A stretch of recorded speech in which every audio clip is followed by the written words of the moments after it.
Hello बच्चों, welcome to alchemist YouTube channel. हमारा chapter है केमिकल काइनेटिक्स, लेक्चर है लेक्चर नंबर 3। अगर आपने पहले वाले लेक्चर नहीं देखे तो प्लीज़ पहले lecture number 2 and lecture number 1 देख लीजिए, तो आपको आज का लेक्चर भी अच्छे से समझ आ जाएगा और आपको चैप्टर का एक बेसिक आइडिया हो जाएगा कि चैप्टर में क्या चल रहा है, कैसे चल रहा है।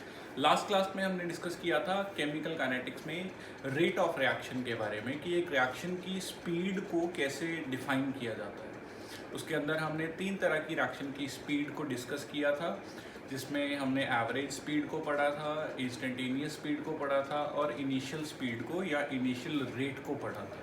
ठीक है, आज हम उसको फर्दर लेके चलेंगे। आज हम देखेंगे कि ऐसे कौन कौन से फैक्टर हैं जिन पे रिएक्शन की स्पीड या रिएक्शन का रेट डिपेंड करता है, और उन फैक्टर्स को हम डीपली स्टडी करेंगे। ठीक है बच्चों, आज का टॉपिक बहुत इंपॉर्टेंट है, तो ध्यान से अपनी नोटबुक ले लीजिए। ये है लेक्चर नंबर 3। तो आज के टॉपिक से स्टार्ट करते हैं। आप अपनी नोटबुक पे हेडिंग लिख लीजिए, factors affecting rate of reaction. Last class में हमने डिस्कस किया था कि रेट क्या होता है, यानी कि एक रिएक्शन की स्पीड क्या होती है। रिएक्शन फास्ट है, स्लो है, मीडियम है, रिएक्शन कैसे चल रही है, किस स्पीड पे चल रही है। आज हम डिस्कस करेंगे कि उस स्पीड को कैसे कंट्रोल किया जा सकता है, यानी कि ऐसे कौन कौन से फैक्टर हैं जिनसे स्पीड बढ़ सकती है या कम हो सकती है। तो आज हम इन फैक्टर्स के बारे में डिस्कस करेंगे। तो आपने अपनी नोटबुक पे हेडिंग लिखना है, factor affecting rate of reaction, यानी कि ऐसे कौन कौन से फैक्टर्स हैं जिसके कारण रेट ऑफ रिएक्शन में बदलाव आएगा या चेंज आएगा।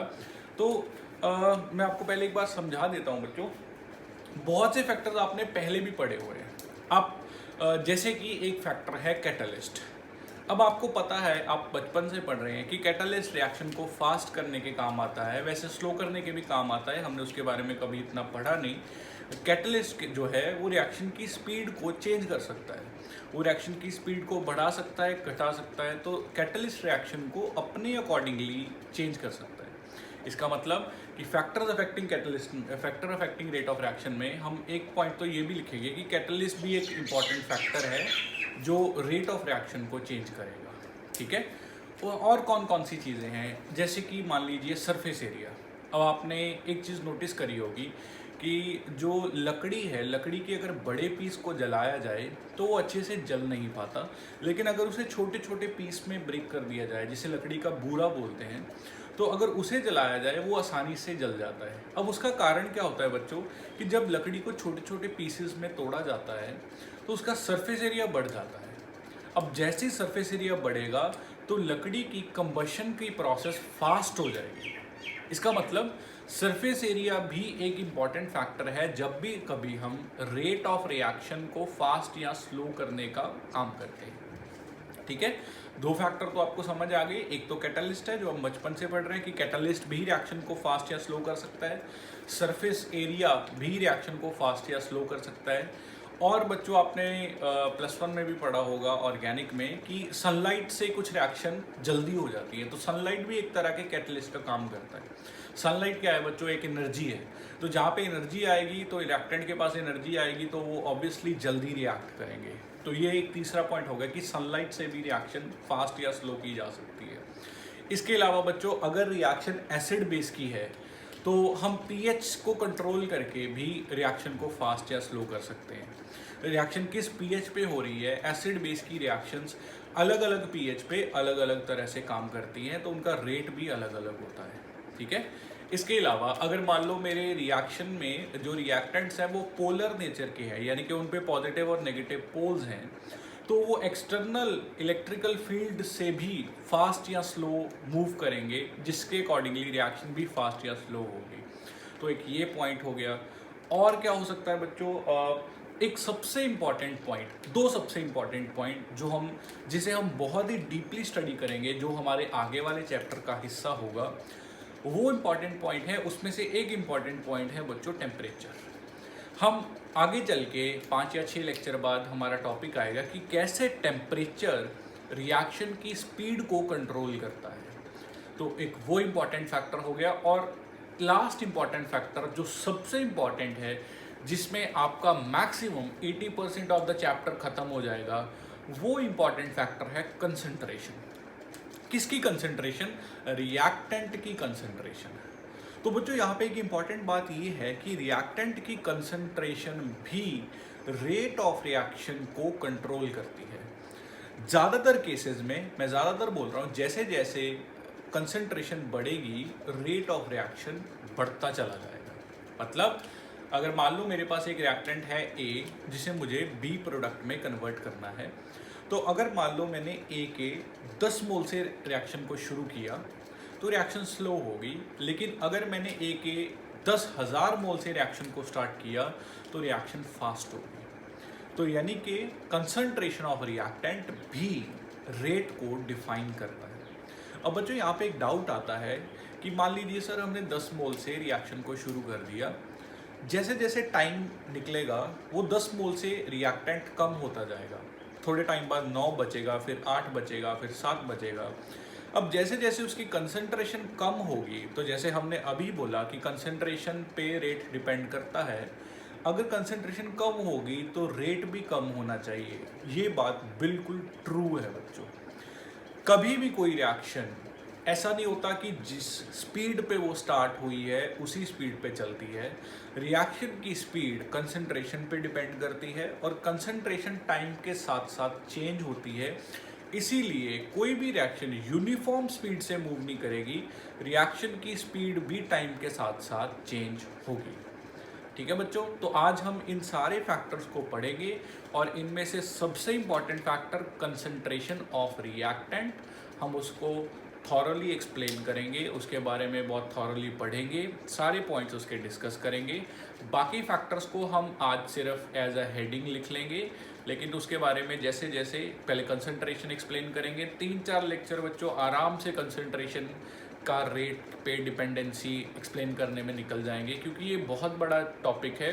और इनफैक्ट जैसे मैंने आपको बोला 80% ऑफ द चैप्टर आपका इसी टॉपिक में है कि कैसे रेट कंसंट्रेशन पे डिपेंड करेगी। इतनी बात आप अंडरस्टैंड कर रहे हैं बच्चों? ठीक है, तो जहाँ पे आपने लिखा था factors affecting rate of reaction, यहाँ पे पहला पॉइंट लिख लीजिए। कौन सा फैक्टर है? पहला फैक्टर, एक फैक्टर और रह गया बच्चों, एक फैक्टर और रह गया। रेट ऑफ रिएक्शन रिएक्टेंट की फिजिकल स्टेट पे भी डिपेंड करता है।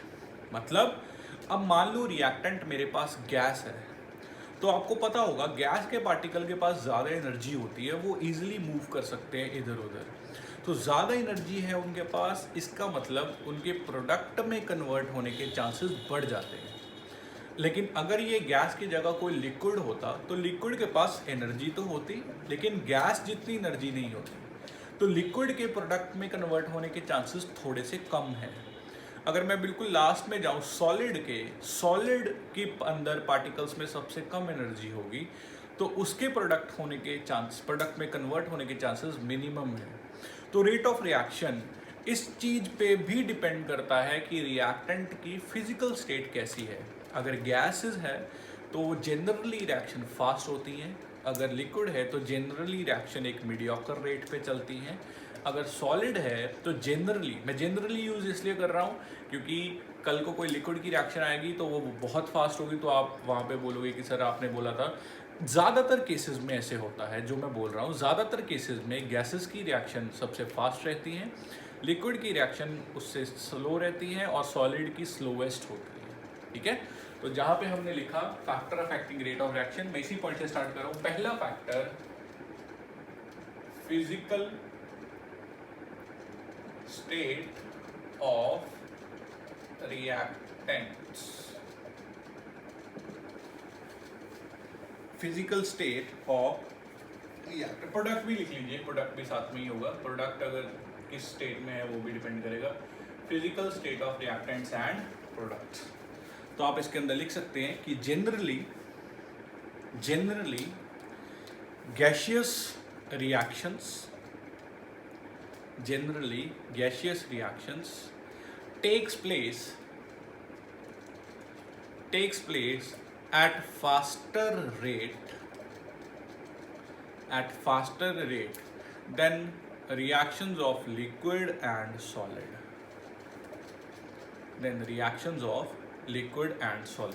तो आप इसमें एक बस इतना सा लिख सकते हैं कि जो रेट ऑफ रिएक्शन है ये गैस के लिए सबसे ज़्यादा होगा, फिर उसके बाद होगा लिक्विड फेज के लिए, फिर उसके बाद होगा सॉलिड फेज के लिए। ये बहुत ही वेग पॉइंट है बच्चों, इसमें बहुत सारी आगे चेंजेस आ सकते हैं, तभी मैं इन्हें जनरली बोला कि ज़्यादातर केसेस में ऐसे होता है। पहला पॉइंट आपने नोट कर लिया, साथ में लिख लीजिए सेकंड पॉइंट। हमने क्या बोला था second point? Surface area of reactant. जैसे सरफेस एरिया बढ़ेगा, मैंने आपको बताया कि रेट ऑफ रिएक्शन बढ़ेगा, तो आप इसके अंदर लिख सकते हैं कि रिएक्शंस या rate of reaction increases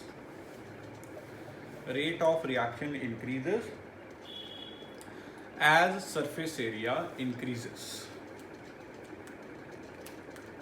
Rate of reaction increases as surface area increases. ठीक है बच्चों।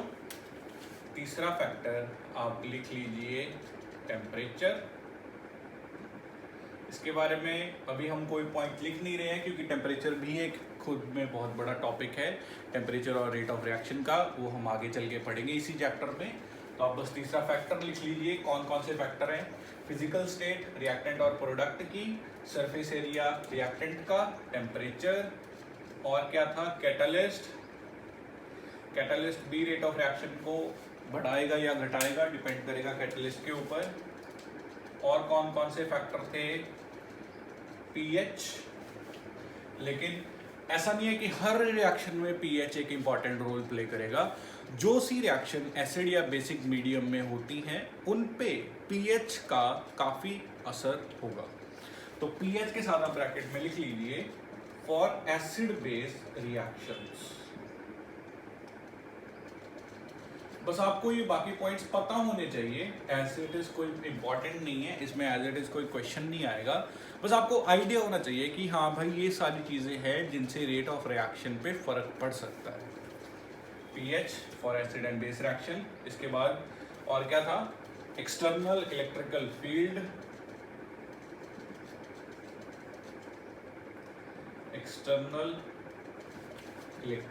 फील्ड। ये कब काम करेगा? For polar reactants. अगर रिएक्टेंट पोलर हैं तो एक्सटर्नल फील्ड का उसकी रेट ऑफ रिएक्शन पे फर्क पड़ेगा।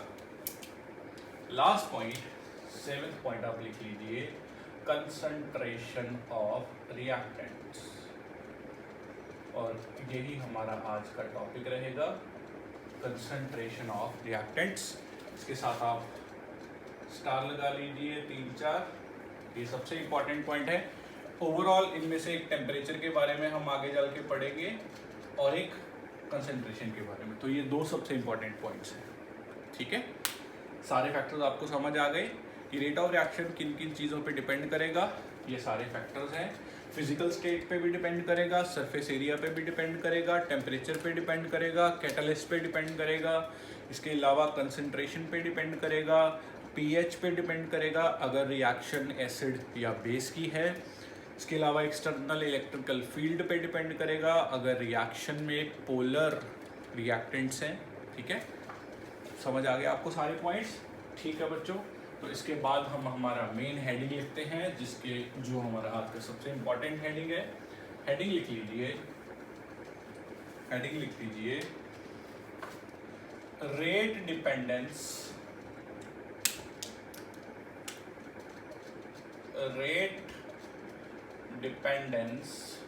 On concentration of reactants।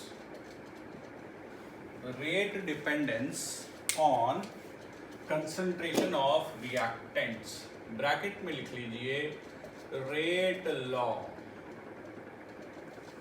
हम पढ़ेंगे कि कंसंट्रेशन के ऊपर रेट कैसे डिपेंड कर रहा है, और हम इसके अंदर एक रूल भी पढ़ेंगे जिसे बोला जाएगा रेट लॉ।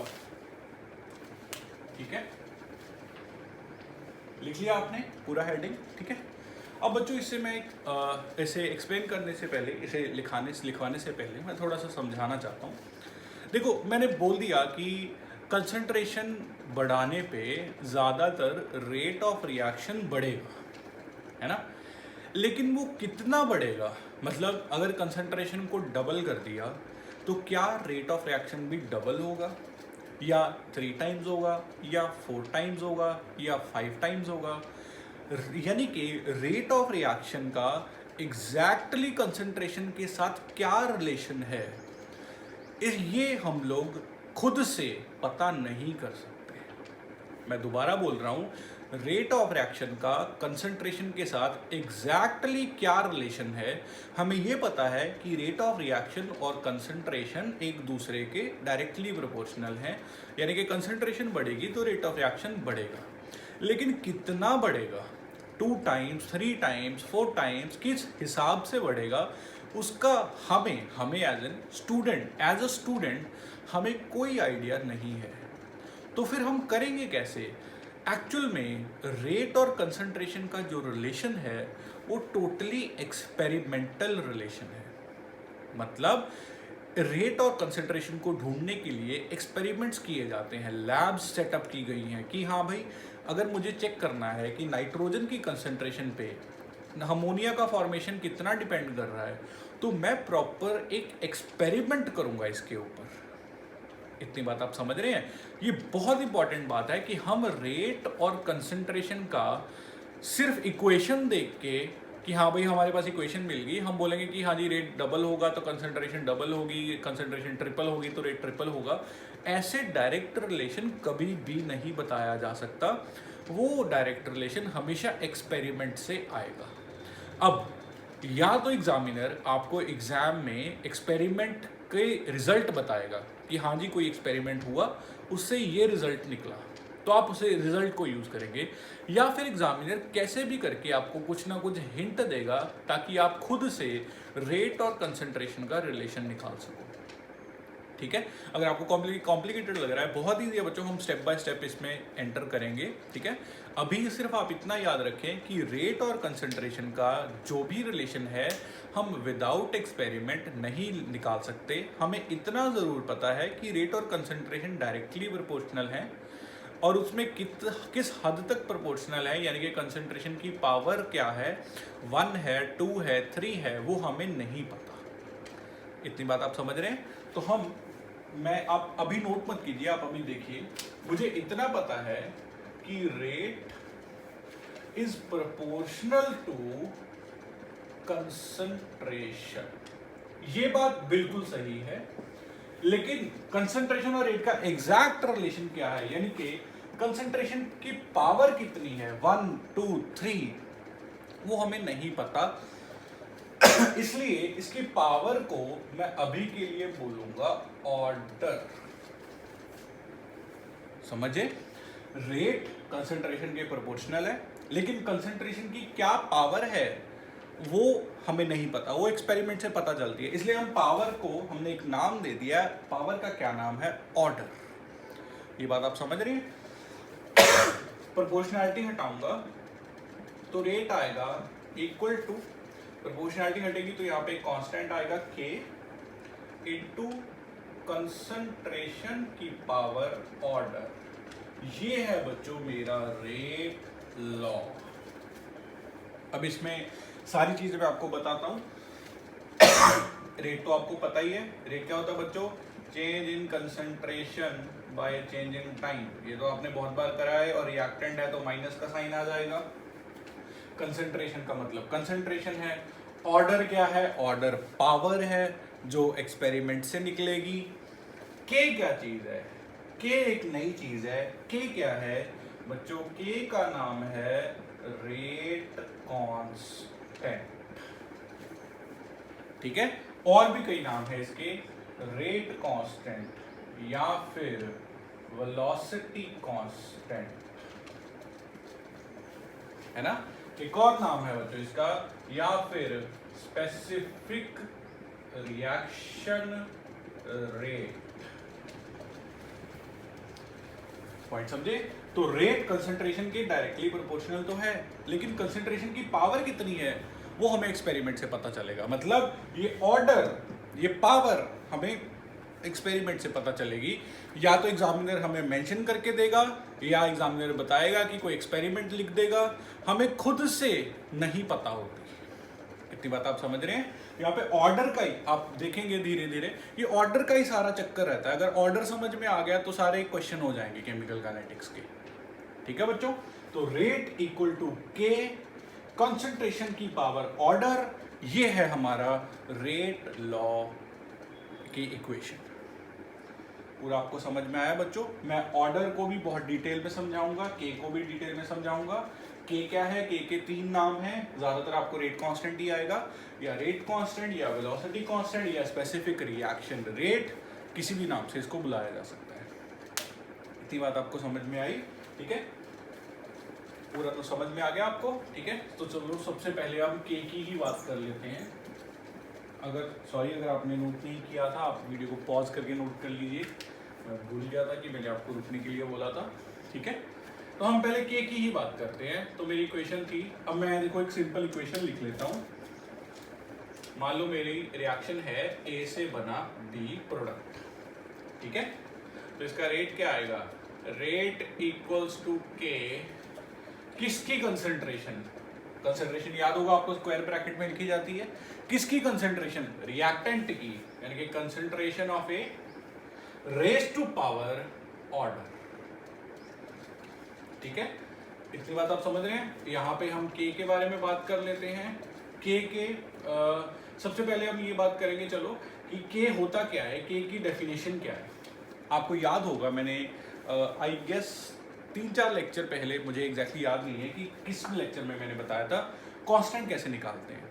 कांस्टेंट निकालने का, कांस्टेंट की डेफिनेशन लिखने का सबसे इजी तरीका ये है कि बाकी सब चीज़ों को 1 पुट कर दो, यूनिटी पुट कर दो, कांस्टेंट की डेफिनेशन अपने आप आ जाएगी। देखो यहाँ पे अगर मैं कंसंट्रेशन को 1 फिल कर दूं, 1, तो 1 रेज टू पावर कुछ भी हो तो 1 नहीं हो जाएगा।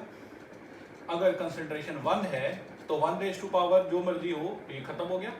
तो मेरा रेट किसके बराबर बच गया? रेट कांस्टेंट के, है ना? कंसंट्रेशन अगर 1 है तो रेट और रेट कांस्टेंट एक दूसरे के बराबर आ गए। यही इस रेट कांस्टेंट की डेफिनेशन है। क्या? It is the rate of reaction के, रेट ऑफ रिएक्शन के बराबर है अगर कंसंट्रेशन कितनी हो?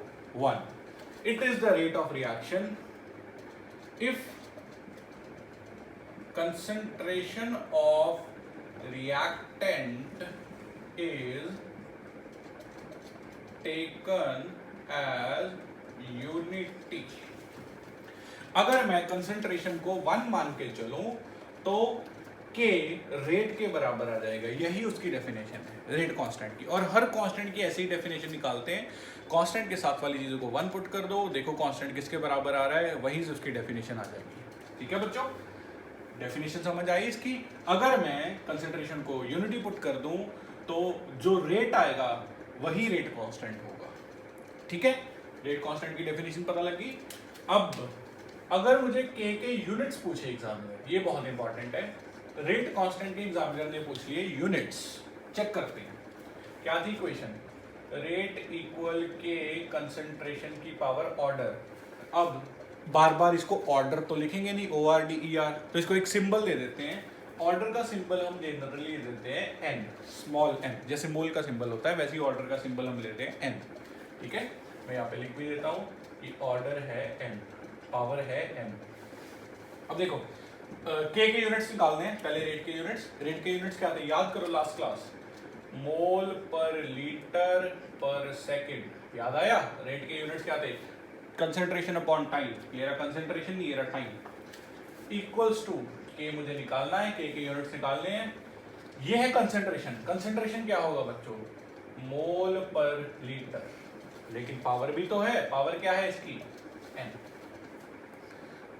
ठीक है, यहां से मुझे के निकालना है बस, तो के इस तरफ, ये यहाँ पे आ गया मोल, नीचे आ गया mole raise to power n, साथ में है litre raise to power n, ऊपर चला गया, नीचे आ गया लीटर, और 1/सेकंड तो एज इट इज 1/सेकंड। ठीक है, तो यहाँ पे मेरा k कितना आ गया, देखो मोल की पावर कितनी है, या मैं मोल पर लीटर को ही देख लेता हूँ।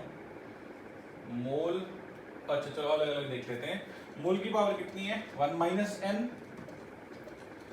लीटर की पावर कितनी है n-1, सेकंड की पावर कितनी है -1। ये आ गए मेरे k के यूनिट्स। क्या है k के units? Mole power 1 - order, litre power order -1, second inverse, ये आ गए मेरे k के यूनिट्स। पॉइंट समझ आया आपको? k की डेफिनेशन भी समझ आ गई। अगर मैं कॉन्सेंट्रेशन को यूनिटी फिल कर दूं तो जो रेट होगा वही रेट कांस्टेंट होगा। यूनिट्स कैसे आएंगे इसके? यूनिट्स होंगे इसके लीटर की पावर ऑर्डर -1, मोल की पावर 1 - ऑर्डर, सेकंड इनवर्स। अब आपको पता होगा मैंने बोला था कि ऑर्डर तो एक्सपेरिमेंट से निकलेगा, है ना। इसका मतलब ऑर्डर की कोई फिक्स वैल्यू तो है नहीं, हर एक रिएक्शन का अपना अपना ऑर्डर है। तो जब हर एक रिएक्शन का अपना अपना ऑर्डर है तो अगर मैं ऑर्डर अलग अलग भरूंगा तो k के यूनिट्स भी तो अलग अलग आएंगे। इसका मतलब k के कोई फिक्स यूनिट नहीं है।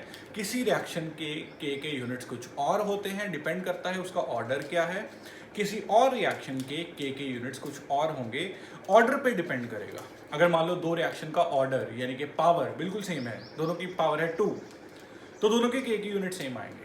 अगर लेकिन एक रिएक्शन का ऑर्डर कुछ और है, सेकंड रिएक्शन का ऑर्डर कुछ और है, तो इनके k के यूनिट्स भी अलग अलग आएंगे, क्योंकि k के यूनिट सीधे सीधे ऑर्डर पे भी डिपेंड करेंगे।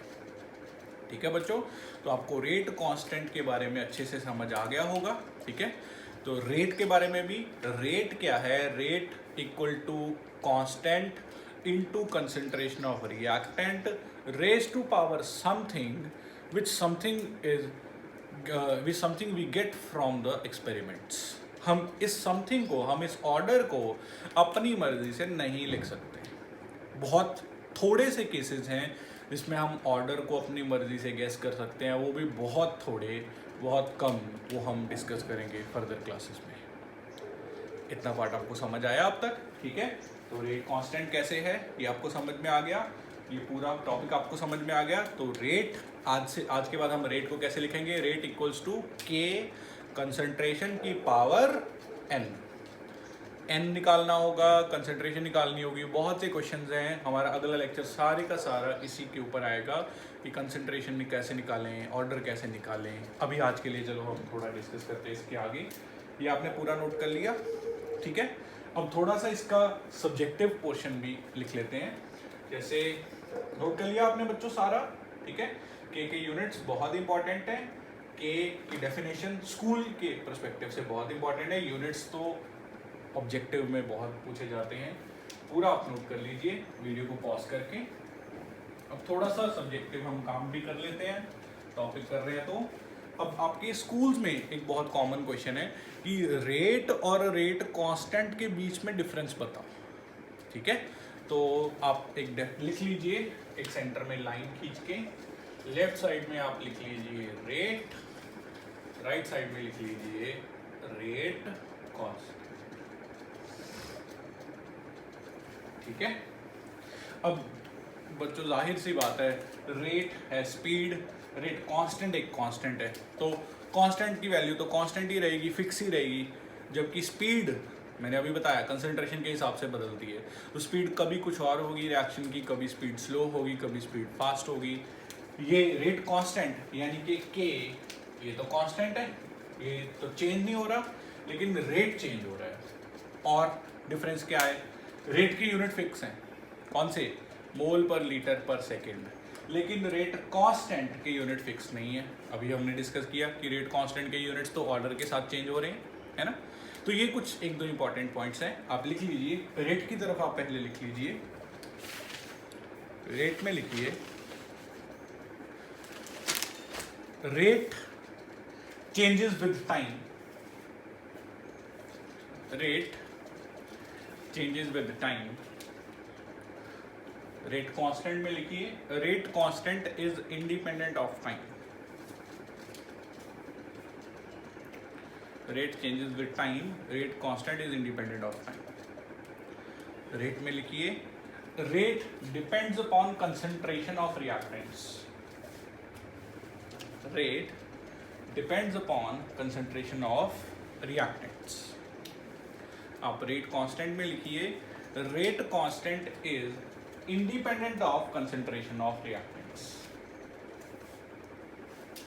Rate constant depends upon rate constant is independent of concentration of reactants. आप रेट में लिखिए, units of rate are mole per litre per second, units of rate are mole per litre per second. Rate constant में लिखिए, units of rate constant depends upon order of the reaction, depends upon order of the reaction. इतनी बात आप समझ रहे हैं? तीनों points आपको समझ आ गए, ठीक है। अब हम जैसे मैंने बोला ऑर्डर के बारे में थोड़ा सा डिस्कस करते हैं, ठीक है। मैंने पिछली बार एक सिंपल रिएक्शन ली थी कि एक रिएक्टेंट एक प्रोडक्ट। मैं थोड़ी कॉम्प्लिकेटेड रिएक्शन ले लेता हूँ। मान लो मेरे पास है A plus B gives C, ठीक है। अब पहले एक बार इसे देख लीजिए। अब जो रेट है, रेट तो कंसंट्रेशन ऑफ रिएक्टेंट पे डिपेंड करेगा, यानी कि A की कंसंट्रेशन पे भी डिपेंड करेगा और B की कंसंट्रेशन पे भी डिपेंड करेगा, है ना। तो पहले मैं A के बारे में लिख रहा हूँ, रेट है A की कंसंट्रेशन के प्रोपोर्शनल। अब ऑर्डर क्या है वो तो एक्सपेरिमेंट बताएगा, तो मैं इसका ऑर्डर मान लेता हूँ x। ये आ गई मेरी इक्वेशन नंबर 1। मुझे x कैसे पता चलेगा? एक्सपेरिमेंटली। अब जब रेट है वो B भी तो रिएक्टेंट है एक, तो इसका मतलब रेट B की कंसंट्रेशन पे भी डिपेंड करेगा। अब इसका ऑर्डर क्या है? इसका ऑर्डर कुछ भी हो सकता है, तो इसका ऑर्डर मैं मान लेता हूँ y। ये आ गई मेरे पास दो इक्वेशन। अब मैं दोनों को मिला के अगर लिखूंगा तो मेरा रेट होगा proportional concentration A power x और कंसंट्रेशन B पावर 1। ये बात समझ रहे हैं? प्रोपोर्शनैलिटी हटाएंगे तो यहाँ पे क्या आएगा? Rate equals rate constant concentration A power x concentration B power 1, है ना। अब सर आपने बोला था कि ऑर्डर क्या होता है? पावर को ऑर्डर बोलते हैं, लेकिन यहाँ पे तो इसकी कुछ और पावर है, इसकी कुछ और पावर है। अब इसे लिखने में भी हम यही लिखेंगे कि A का ऑर्डर कितना है x, B का ऑर्डर कितना है y, रिएक्शन का ऑर्डर कितना है। अब रिएक्शन में तो A और B दोनों आ रहे हैं। रिएक्शन का ऑर्डर जब भी निकालना हो तो इन दोनों ऑर्डर को ऐड कर दो। मैं साइड में लिख रहा हूं इसी इक्वेशन में से कि अगर मुझे पूछा जाए ऑर्डर ऑफ A, तो A का ऑर्डर कितना है, यानी कि A की पावर कितनी है x। अगर पूछा जाए ऑर्डर ऑफ B, तो B की पावर कितनी है? B की पावर कितनी है? y। अगर पूछा जाए ऑर्डर ऑफ रिएक्शन, अब रिएक्शन के बारे में पूछ लिया, तो रिएक्शन में तो A भी आएगा B भी आएगा, तो दोनों की पावर को ऐड कर देंगे, तो कितना आ गया? x plus y। ये बात आपको समझ में आई? तो ऑर्डर ऑफ रिएक्शन जब भी निकालना हो तो हर एक ऑर्डर को ऐड कर दो। अगर किसी एक कंपोनेंट का ऑर्डर पूछा गया है तो बस उसी कंपोनेंट की पावर को लिख दो। पूरा पॉइंट आपको समझ में आया? नोट कर लीजिए वीडियो को पॉज करके। हम इसके 2-3 क्वेश्चंस करते हैं। पहले आप वीडियो को पॉज करके एक बार सारा नोट कर लीजिए। होपफुली आपने नोट कर लिया होगा। मैं ऐसे ही रैंडमली एक क्वेश्चन लिखता हूँ। देखो, एक इक्वेशन दे रखी है मेरे पास, या एक रेट लॉ दे रखा है कि rate equals to k a raise to power -2 b raise to power 3। Sir -2 order negative भी हो सकता है? बिल्कुल हो सकता है। ये भी हमारा नेक्स्ट क्लास का टॉपिक है। ऑर्डर नेगेटिव, ज़ीरो, पॉजिटिव कुछ भी हो सकता है। चलो, फ्रैक्शनल भी हो सकता है। तो हम यहाँ पे देख रहे हैं। देखो, अगर मैं यहाँ पे ऑर्डर ऑफ A हो तो A का ऑर्डर कितना है? -2। B का ऑर्डर कितना है? 3। रिएक्शन का ऑर्डर कितना है, अब दोनों को ऐड कर दो। ऐड करने का मतलब ये नहीं कि ये माइनस को प्लस में बना दो अपनी तरफ से, बस ऐड करो -2 + 3 कितना हो, 3 - 2 1।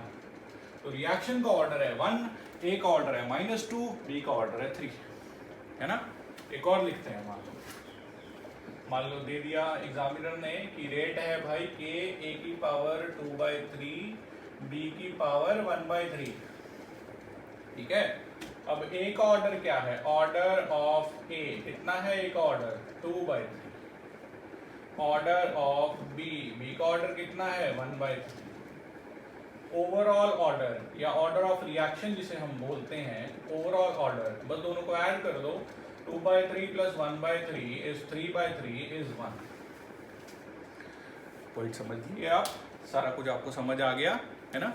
लेकिन एक डाउट आता है बच्चों कि एग्जामिनर को तो देना ही पड़ेगा ऑर्डर, नहीं तो हम तो खुद बैठने नहीं लगे एग्जाम में कि लाओ भाई हम एक्सपेरिमेंट करते हैं। तो एग्जामिनर की मजबूरी है कि उसको ऑर्डर देना पड़ेगा। अब एग्जामिनर इतनी आसानी से आपको ऑर्डर लिख के नहीं देगा, वो क्या करेगा, वो छोटे मोटे शॉर्टकट्स यूज़ करेगा, वो ऐसी लैंग्वेज यूज़ करेगा जिसमें से ऑर्डर आपको पहचानना होगा, वो ऐसी चीज़ें यूज़ करेगा जिससे ऑर्डर आपको निकालना होगा। तो ऑब्वियसली आप एक्सपेरिमेंट करने नहीं बैठेंगे, ऑर्डर निकालने के, या तो ऑर्डर दे ही रखा होगा, जैसे मैंने ये दोनों क्वेश्चन लिखे हैं ऑर्डर दे रखा है सीधा, या ऑर्डर निकालने के लिए आपको कुछ ट्रिक्स यूज़ करनी पड़ेंगे, कुछ क्वेश्चंस को सॉल्व करने के तरीके यूज़ करने पड़ेंगे। अब ऑर्डर कैसे निकालना है, किस तरह से निकालना है, वो सारा हमारा नेक्स्ट लेक्चर का टॉपिक है। तो नेक्स्ट लेक्चर के लिए आप चैनल को सब्सक्राइब कीजिए। अगर आपको कोई भी आपको डाउट्स हैं, कोई भी आपको डीपीपी चाहिए, तो आप व्हाट्सएप नंबर 9780555725 पे मुझे व्हाट्सएप कर सकते हैं। दी एल्केमिस्ट इंस्टीट्यूट पटियाला के नाम से आप सेव कर लीजिए नंबर। आपको कोई भी डाउट हो या कमेंट सेक्शन में, या आप इस नंबर पे मुझसे पूछ सकते हैं। तो कल दोपहर को 2 बजे हम लेक्चर नंबर 4 के साथ आएंगे। आप दोपहर 2 बजे बस यूट्यूब पे बैठ जाइए, आपको लेक्चर नंबर 4 वहीं पे मिल जाएगा, ठीक है। होपफुली आपको लेक्चर अच्छा लगा होगा। Please like the video, share कीजिए और सब्सक्राइब कीजिए। Thank you so much.